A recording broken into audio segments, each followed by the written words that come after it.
So let's go ahead and get started.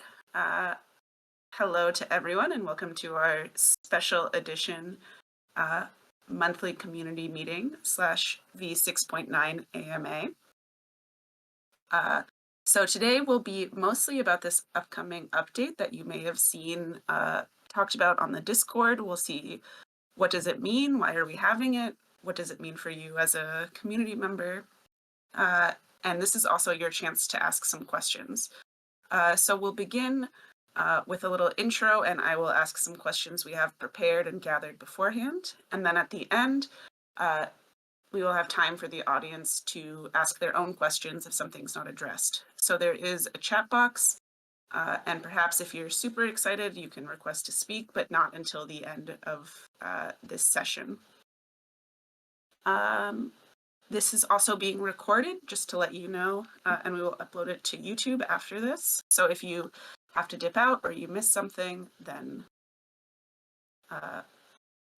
feel free to watch the recording at the end, but also keep in mind to maybe keep your language a little clean, just in case.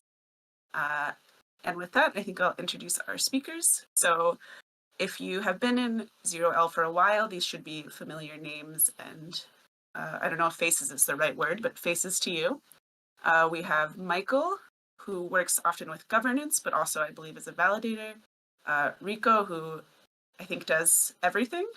And Hemulin, who is an amazing programmer and developer working on the updates and will have a lot of info for us to hear. Before I get started, is there anything any of you want to say?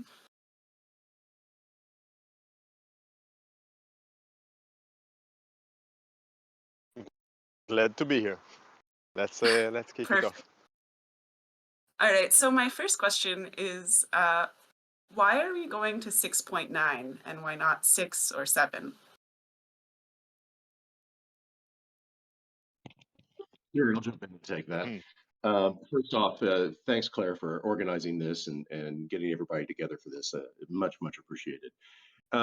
Really, version 6.9 is version 7, okay? What we decided to do when we were thinking about, well, how do we roll this out to make sure with our limited resources, we can have adequate time for testing and not have an embarrassment occur, not have to change thoughts, et cetera, et cetera. And so the thought was, well, nobody's actually running on the chain right now, so why don't we do it as a public beta? And so let's put it up as 6.9 right now, and 30 days later, we will release version 7 with the big fanfare externally, et cetera. That gives us 30 days to actually run in production on mainnet, identify any additional problems, maybe fill some gaps in documentation, et cetera.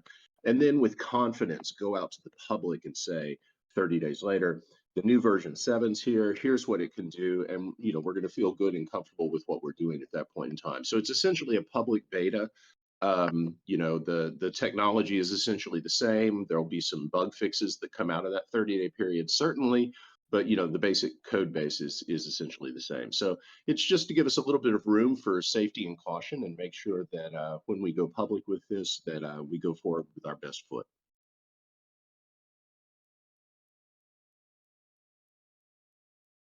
All right, thanks, Rico. I think for me, at least, that makes a lot of sense. And so can I ask, maybe this is more for Hemulin, what are the things that you're working on now? I see there's been a lot of test nets going on. Is that something people can take part of, or what are you guys doing in your dev and programming meetings? Of course. And let me also connect it to the previous question. And that goes actually back to the history, both of this project as well as this technology, the hot stuff BFT consensus back then, Facebook, now Meta. There's a lot of changes. It's a magnificent piece of engineering, of software engineering, that we were running until now, the production, and still today, the production mainnet on what is being termed version 5.2, which is kind of the last commit that was done on the main branch of the Libra code base back then before it was discontinued by the Libre Association. Since then, many waters have passed under the bridge, and we've seen several descendants of the now rebranded to DM blockchain coming to life. I'm speaking about Aptos and Sui and a few other siblings project in this space. And because of our history, and we are practically the oldest that are still running from the early days of the DM project, we were kind of behind. So this upgrade from, again, what's the V5.2 to V7 via 6.9 kind of, as Rico said, testing ground is much required. We incorporated a huge amount of features, improvements, different kind of features that will allow us to be, on par of what is expected and adequate for a blockchain project in 2023, almost 2024. And there are changes that are relevant to the, let's say, the core mechanism itself of how the blockchain itself is run. And there are changes that are on what is called the framework layer that is unique to us. So we have a base layer, which is the DM blockchain itself. And on top of it, you can consider it an economical canvas. There are numerous very, very brilliant people with much knowledge and understanding in economics that have come together and, incorporated into this version based on community votes of different suggestion of which way can we go with this. So based on the community decisions, baked into this version, the various, let's call it economical elements that for the current time, we believe optimize and maximize throughput that is both benefiting the members, the project as a whole, and of course, minimizing through different games of incentivizes and incentivizations and penalties, good behaviors. Again, as the community deemed to determine what is good and what is bad. More to your question, currently we are in the last testnets of the V6.9. Actually, it's a 6.9.0 because very likely within those 30 days run, which Rico mentioned before the 6.9 to the 7, we will be pushing patches, issues will be found. At the end of the day, this is the first time, basically, this system is running out there in the open with much involvement and engagement from both validators as well as full nodes and Carpe miners. So I strongly suspect there would be issues to be found, and hopefully we will find them all and patch them before we can move forward to the V7. And this is where we are at. We are running with much heartwarming participation from many community members, the various testnets, and there are indeed ways in which people can contribute, both by being validators or testing different toolings and features that exist now in this version, as well as a myriad of topics from documentation to different more peripheral tools, building and improving. Much to be done, and I very warmly encourage anyone that is interested in those topics to reach out either on Discord in the public channels or drop a line in DM, and we would be happy to take it from there.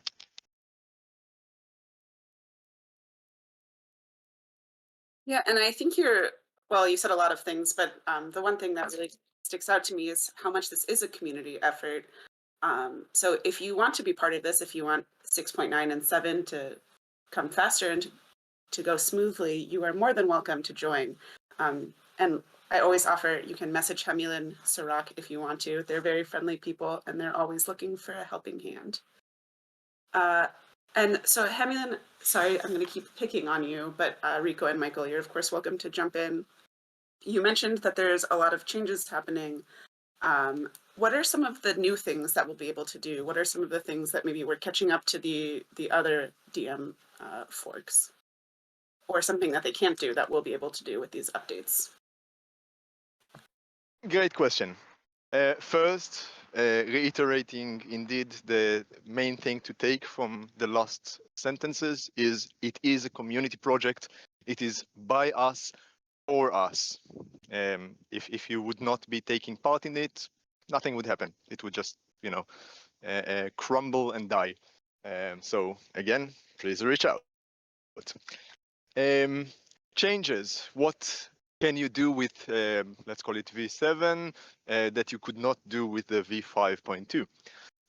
First of all, have a solid, running network that does not halt every second week and require some kind of effort of coordinated rescue missions. So much more stable version of the code base. I can say it is very battle tested. Everything is relative, but we are very similar to Aptos in some of the core features from the base layer and the DM source on which we are relying. So yes, first of all, much more stable software. Second, smart contracts. Though in theory on the V5.2, one could potentially deploy smart contracts and, different kind of mechanism within a programmable money and all of that. In practice, the application layer was blocked. It was a huge pain in the ass to deploy contracts. On the verge of impossible. Let's call it this way. And with this version, Move smart contracts are much more easy to deploy. I would even say, there are toolings and myriad of features that will allow developers to build contracts and deploy them on mainnet.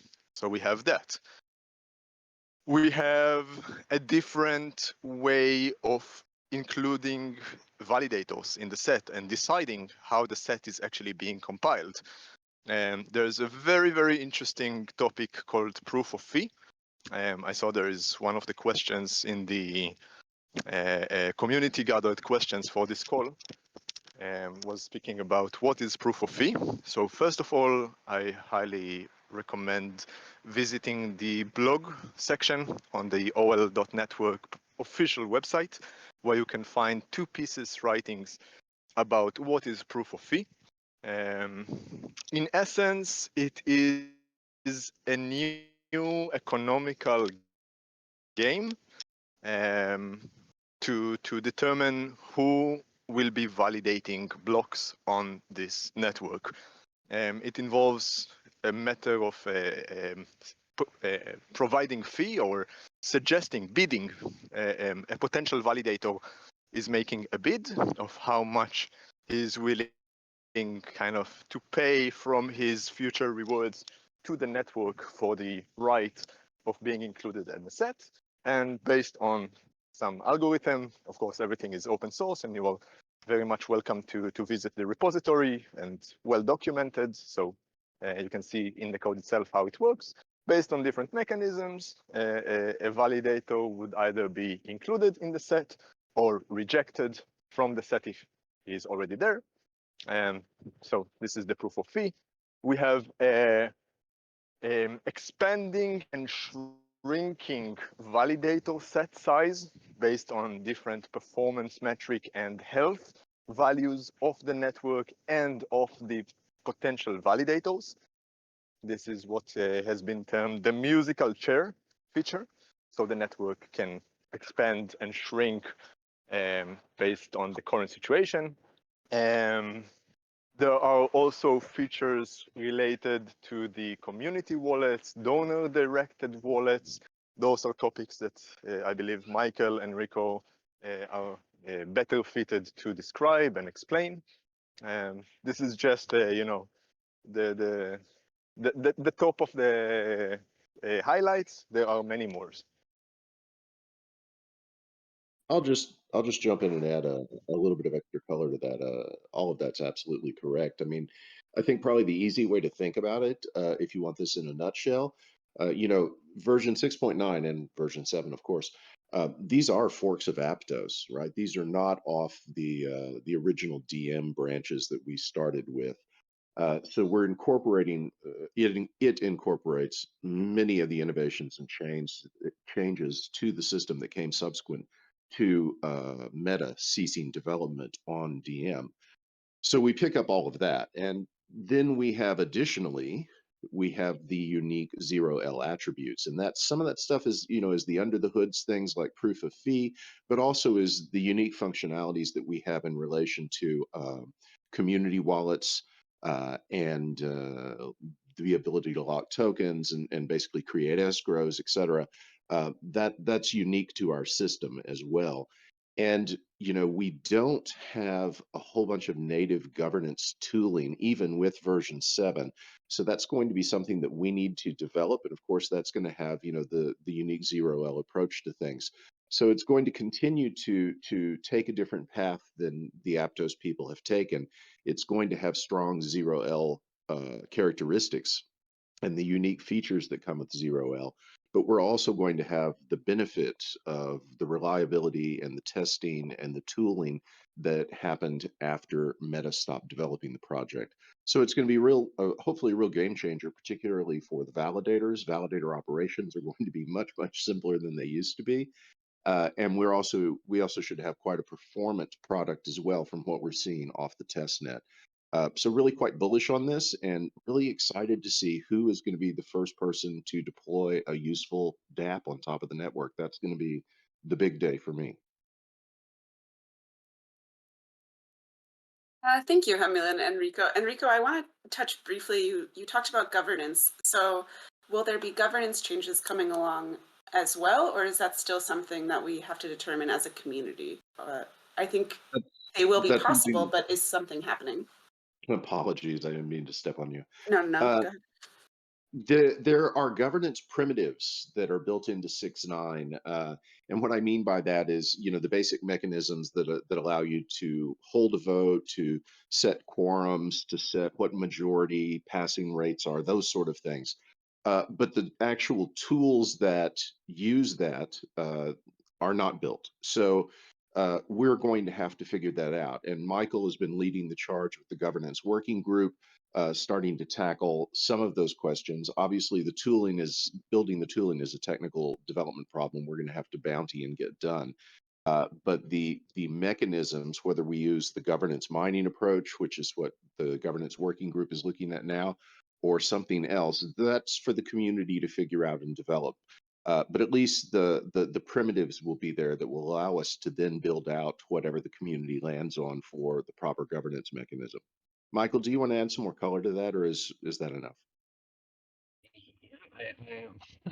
I see it a little bit more enthusiastic. I mean, when you say, well, we don't have much and it's just the primitives.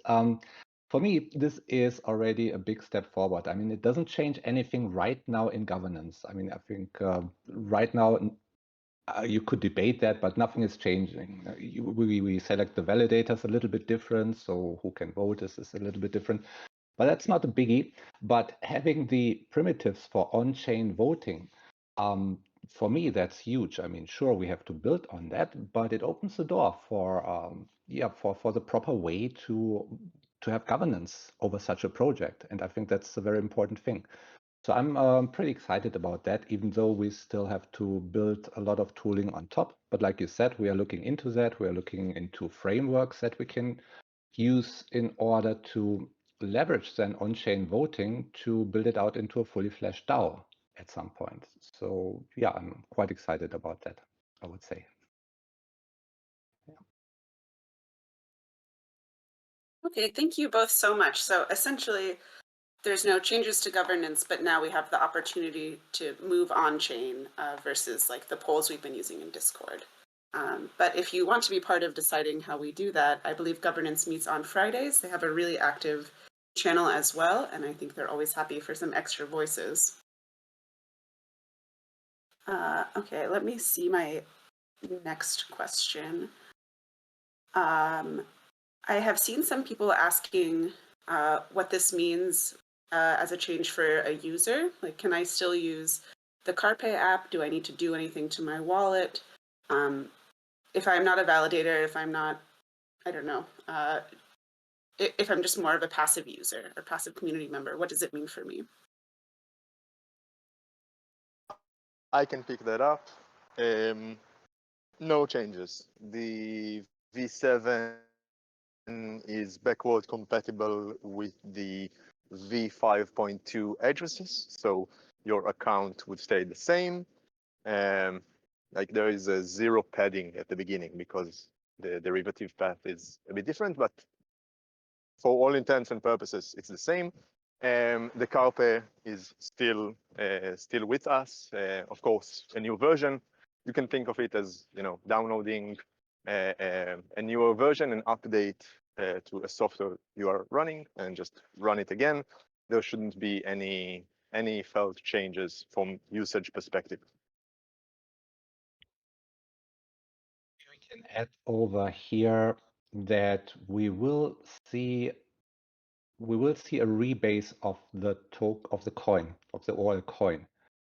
So when that goes live, the balances will change a little bit, not the value, but the balances. So this is something that a regular user would see in their CarPay, but it doesn't change the value that he holds inside CarPay, of course.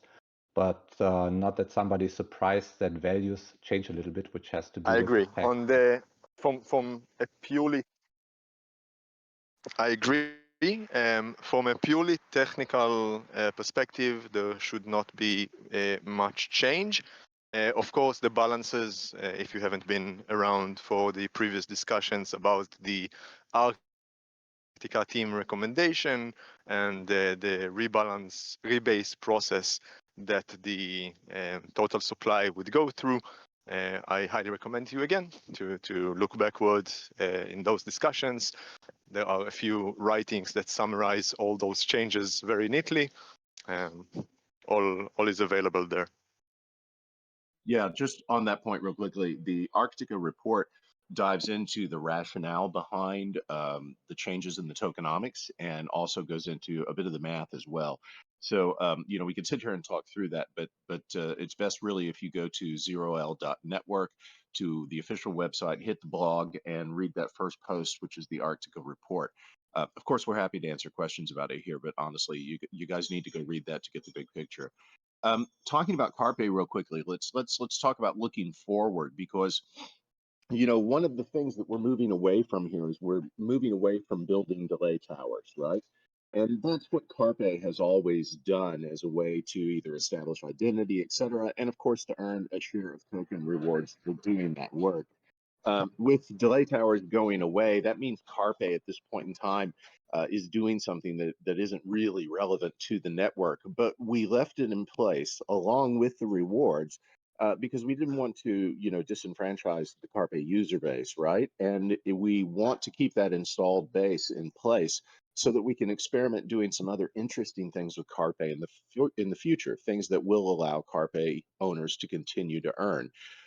That's something that we would love to see more community engagement around. There's been talk about a number of things, for example, relayer duties or Oracle network duties, or something else. We need some creative thinking there to come up with something that makes sense, that allows us to continue to justify paying CarPay rewards.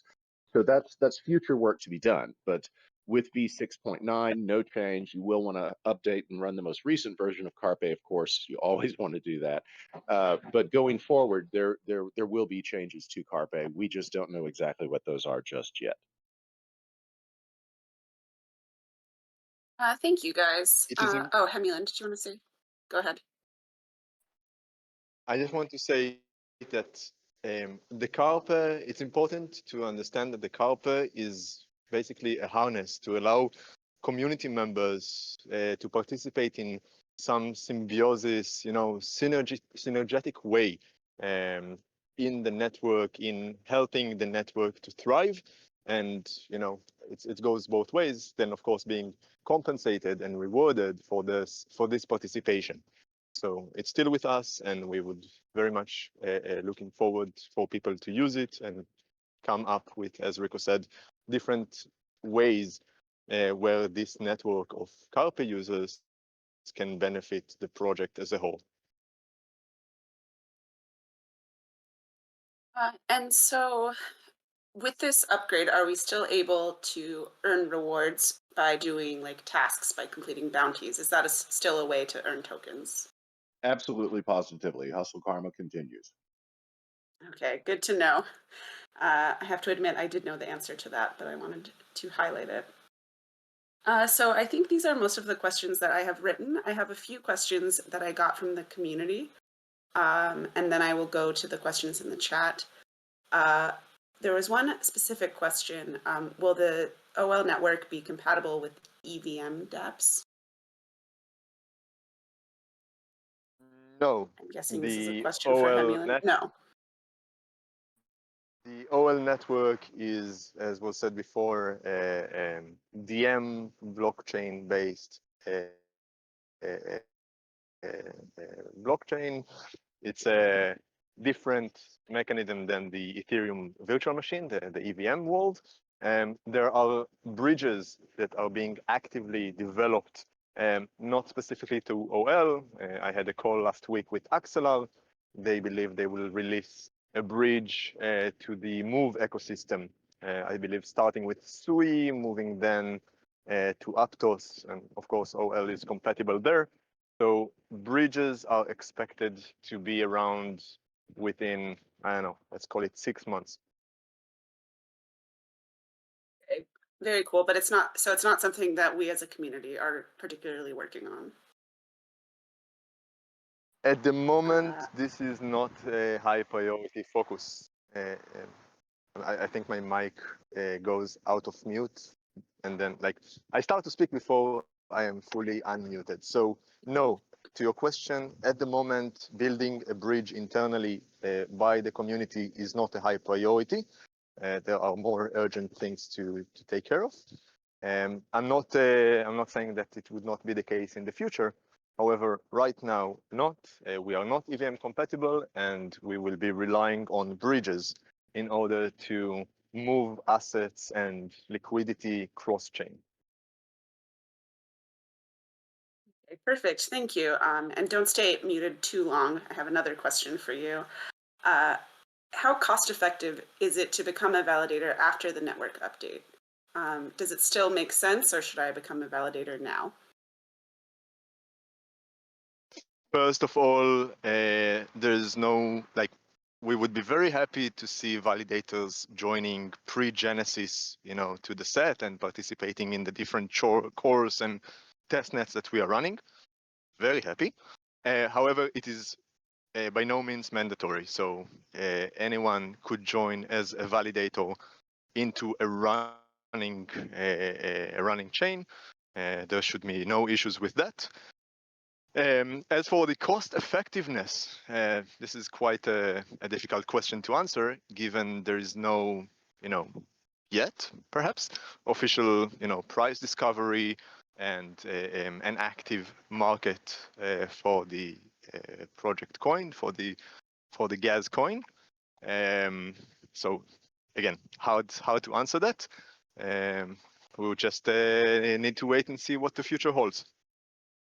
But of course, part of the mechanism design is to build it in such way that it makes sense to invest the time and the resources and the infrastructure to run a validator. It is not something that should be done in vain. Okay. And this actually brings me. Maybe I can add Yeah. the perspective. I mean, I'm a validator too. I mean, long term already. So I'm not joining right now. But with the changes that we do, well, I mean, basically, on a high level, we do the same like before. There is a competition between validators who want to enter the set and be rewarded for working in the set. And yeah, a group of validators will win the competition each epoch and then will be rewarded. And like Emmeline said, we cannot really say what the reward will be worth in terms of fiat currency or anything. But what I see as a validator is how big is the competition? How many validators are operated in a given network? And when I look at OL currently, then this is a very, very low number. This is like 50 validators competing. And if I compare that to other blockchain projects, then the competition is probably much higher over there. So while it does not tell me what I will actually gain in compensation, it probably tells me where I want to deploy my efforts, so to speak. So I find it very attractive to be an OL validator from that perspective, because in any other project, it would be much more competitive. We are very early in this project. That's my perspective. So it's a good time to become a validator. From my perspective, like I said, I mean, nobody can tell you what is the actual reward worth, you know. But that's the same. This is so often the case in blockchain. So this is something we probably have to live with. And my understanding is also that it will be a bit easier to become or to be a validator after this upgrade. Although I'm not a validator, so I'm not sure how true that is. But Hemulin, is that correct? It should be a bit easier to Yes. to validate. Yes. The process to become a validator should be much easier. The technical hurdles that one would need to go through are much reduced with very, very cool toolings that have been baked into this version. Yes, it would be easier to become a validator. All right, good news. And then I have one last question. I think this is for Rico, but it relates to what Hemulin said. People have been asking, are we going to be listed on an exchange anytime soon? Oh, that's the kind of talk that we can't do safely in community meetings, just because of regulatory reasons, that sort of thing. I would say, so I'm not being coy and being dodgy about it. It's just not really appropriate for us to have those kind of discussions in community meetings. But what I will say is this is a community driven project. If one of you out there in the community thinks that 0L tokens should be listed on an exchange, you're perfectly free to approach that exchange yourself and start the wheels moving and make that happen. This is a truly decentralized community, so anyone who wants to pick up that ball and run with it can, and then come back to the group for support and for resources to make it happen. But in terms of me saying yes, this is going to happen and that's going to happen by a certain date, we just can't have those conversations safely. So apologies there. No, that's exactly what I expected you to say. As a reminder, whether you're new to the community or not, one of the things that I think makes OL so special is that we are trying to be secure and safe and avoid being shut down because people are focused on, I don't know, maybe making a profit rather than building something great. And unfortunately, having discussions about prices can put that at risk. I hope I've explained that. Yeah, that's spot on, correct. I would add on here, Claire, absolutely right. And in governance, we are not really afraid of being shut down, like a hard shutdown or something. But what we are thinking about is how can we be a chain with a very, very, very clean regulatory footprint so that we are attractive for builders who are very sensitive about things like regulatory cleanness of a chain, which are probably the bigger builders, the bigger firms, the bigger companies out there. And we want to give them something which is really squeaky clean. So that's why we in governance will probably not anytime soon, no, I guess never, approach any exchange ourselves, like an active approach of us getting listed on an exchange. However, if somebody, if a community member comes to us and say, oh, I need this and this support for that, that's a different story. Then we are, of course, totally happy to give whatever support is necessary. But we will try to keep the regulatory footprint of the project itself very, very clean. yeah, not just to not be shut down. I mean, I don't see any risk of being shut down, but we want to be attractive. We want to be really, really attractive for builders, and that's the goal over here. Yeah. You said that much nicer than I did. Okay, so I've taken up a lot of time asking my own questions.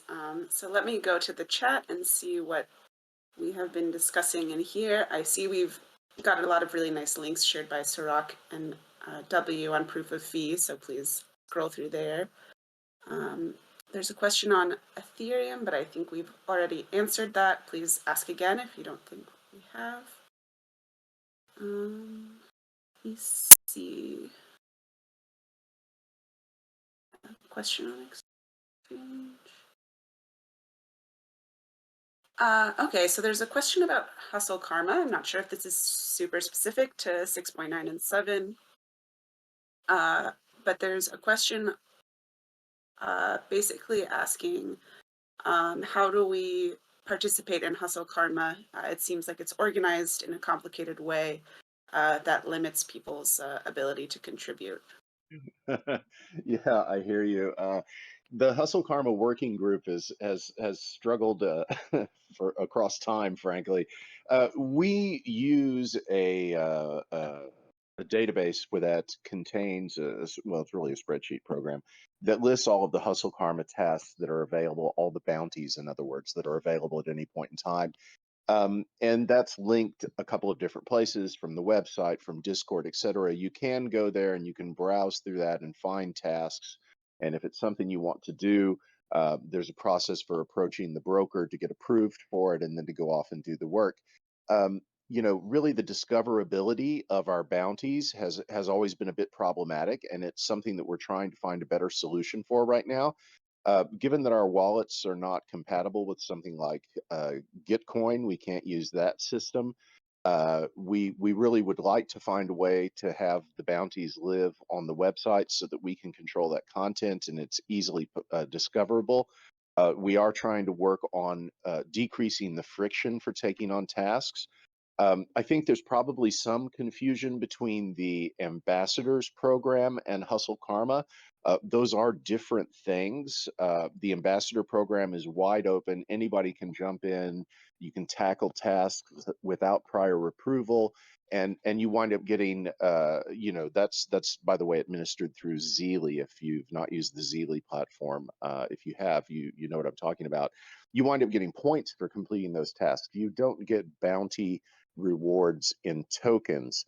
So that's wide open, and it lets you establish, status in Zeely, etc. But Hustle Karma is actually the formal bounties program where we're paying tokens for specific bits of work. And for that, you actually do need to let somebody know that you want to take on that project. They have to say, okay, great, go for it. And then they'll make sure that the work is done to whatever standard has been set and that you get paid. So that person also becomes an advocate for you and a point of communications for you. That person is called a broker. And there are different brokers for different work streams. For example, there is a broker for all things governance. There is a broker for all things engineering. Those are different work streams. But that information is available in that spreadsheet that has all of the Hustle Karma tasks. The Hustle Karma Working Group meets every other week on Tuesdays. That's morning time, Pacific time. We are right now really trying to figure out how to decrease these frictions and make this easier. Honestly, in the past, when we've discussed about how do we motivate better uptake of these bounties, we've been torn between, well, are we seeing poor uptake because there's too much friction, or are we seeing poor uptake because there's no price discovery? So, we haven't obsessed too much on the process, but it is an acknowledged pain point. We are looking for better ways to do it, and we are definitely open to suggestions. So, if you've got questions or you're really struggling with Hustle Karma stuff, reach out to the Hustle Karma Working Group. There's a channel here in Discord. We do watch that, and then you can always show up at the meetings. All of the working group meetings are open. Anybody can just drop in. That's how we work out in the open here, and that's where you can bring your questions and your concerns and your suggestions for improvement.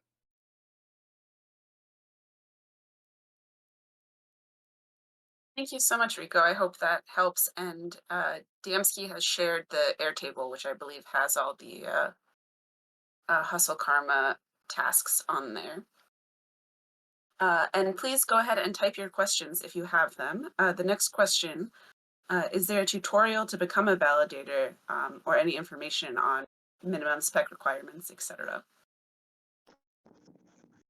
I can point that question, or the answer is go to a group on the Discord server called Testnet 6. That's the name of the channel. There are several pinned messages. You can check the first message on this channel, which guides you through the process of setting up a validator for the testnet, which of course is similar, identical, likely, close to identical, to the final version of the network.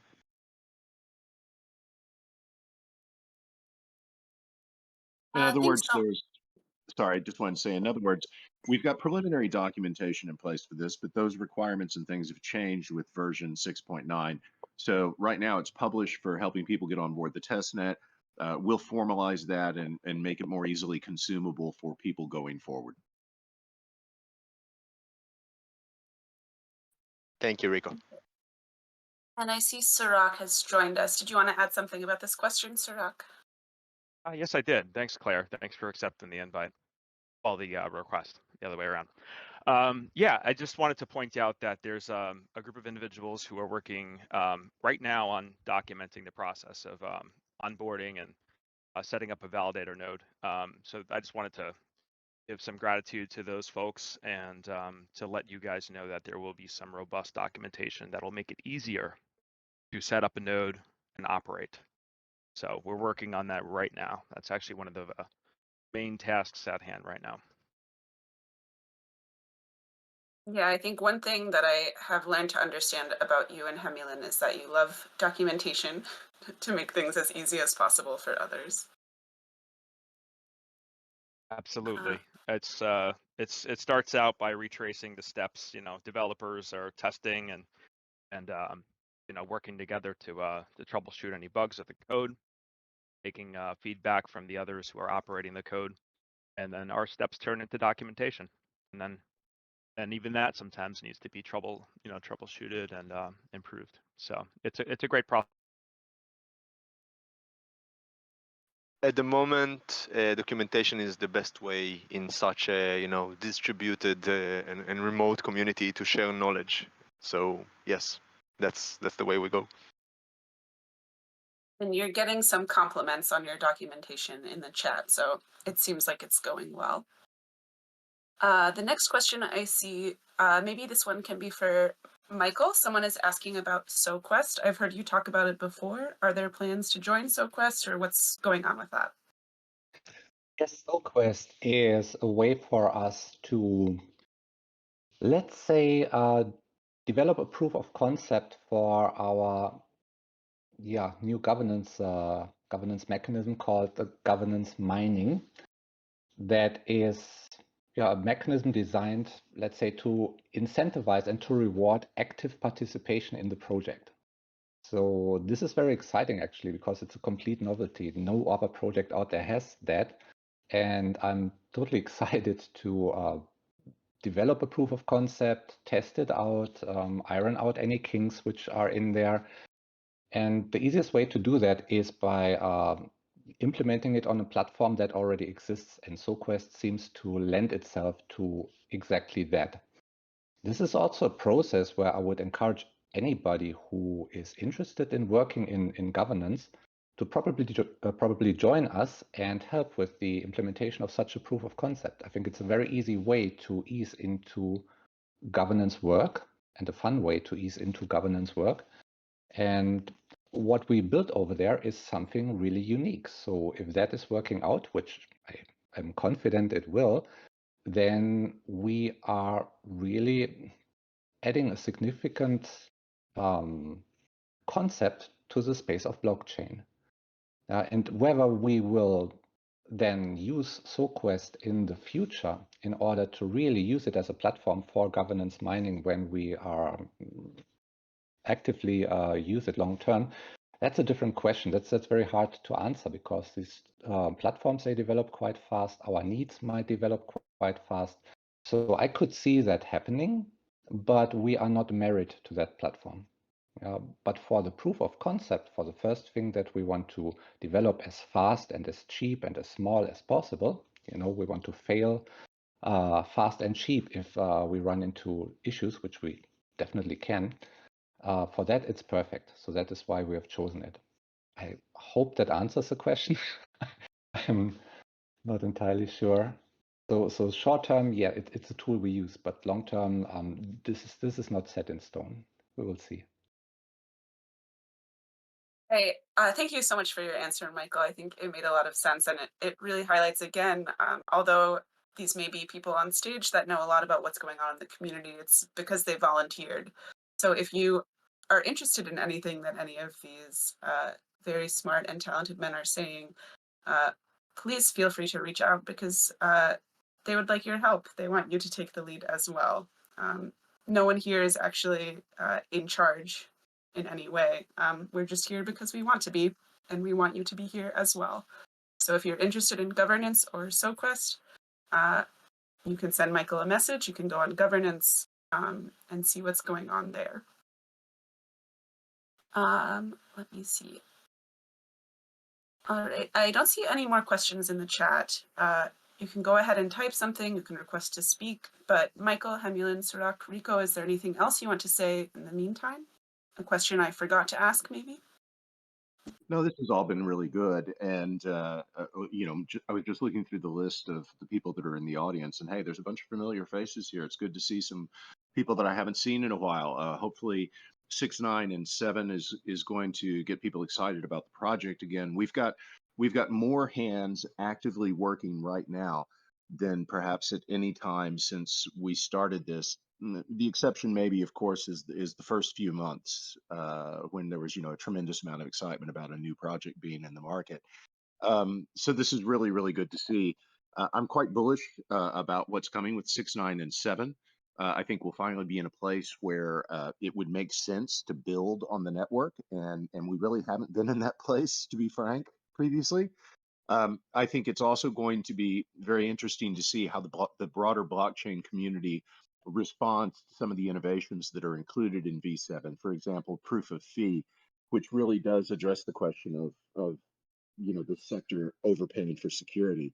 And the experiments that the governance working group is doing right now at looking at new ways of directly rewarding active participants instead of defaulting to creating a plutocracy and token-based voting. Those are also really interesting innovations. So I'm really looking forward to this. I'm really looking forward to how the space is going to react to it. And like I said earlier, I'm really looking forward to that day when somebody rolls out the first DApp on the network. There's going to be a party at my place.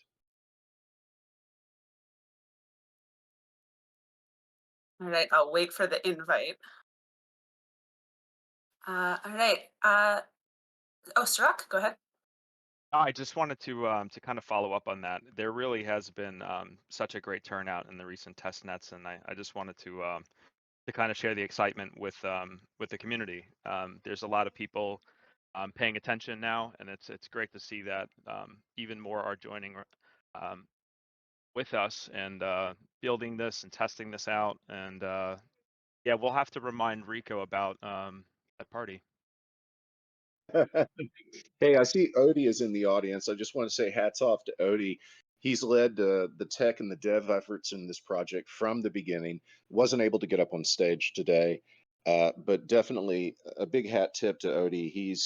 We could not be where we are today without immense hours of effort on his part. So thank you, sir. Here, here.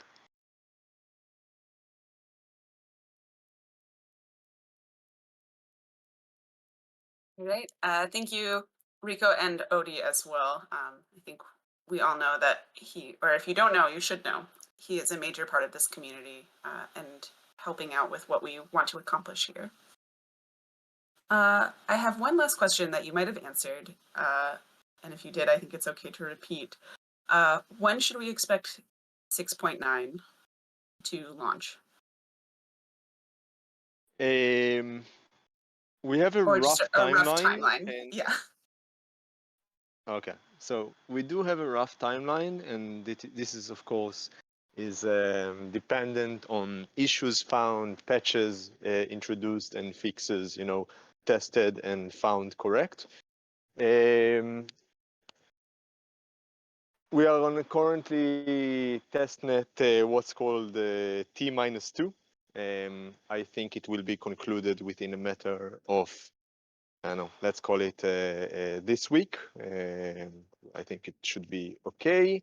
Very likely beginning of next week, we would go into testnet T-1, which is more of a, let's say, a general rehearsal for the Genesis event. Assuming nothing is found there and no issues pop up, I believe that we can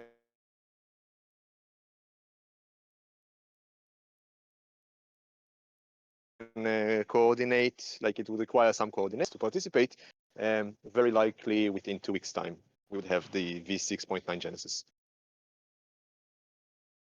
Okay, that's very exciting. And this is just a rough estimate because this is all volunteer work, like I said earlier. But keep your eyes open. I think there will be announcements being posted when we know a bit more. And I think it's the testnet channel you can head to if you want to help out. But yes, I think we can wrap this up. It's almost the bottom of the hour. Last chance, Rico, Sirach, Michael, if you want to add something. Just say thank you, everybody, and thank you, Claire, for coordinating and setting this up. You do a great job moderating this. Indeed, great moderation, Claire. Thank you. Yeah, thank you, Claire. You guys make it very easy. So, all right. Like I said at the beginning of this, if you missed some of this, we will upload this to YouTube and share a link on the Discord. If you have any questions about anything, you can go to general discussion. You can message one of us. If you want to talk more with Michael about governance, they meet on Friday. If you want to do some develop or engineering work with Hemulin and Sirach, I think you can head to any of the many dev or engineering channels. If you want to see more of Rico, you can go literally to any working group. I think he's part of all of them. And if you want to chat with me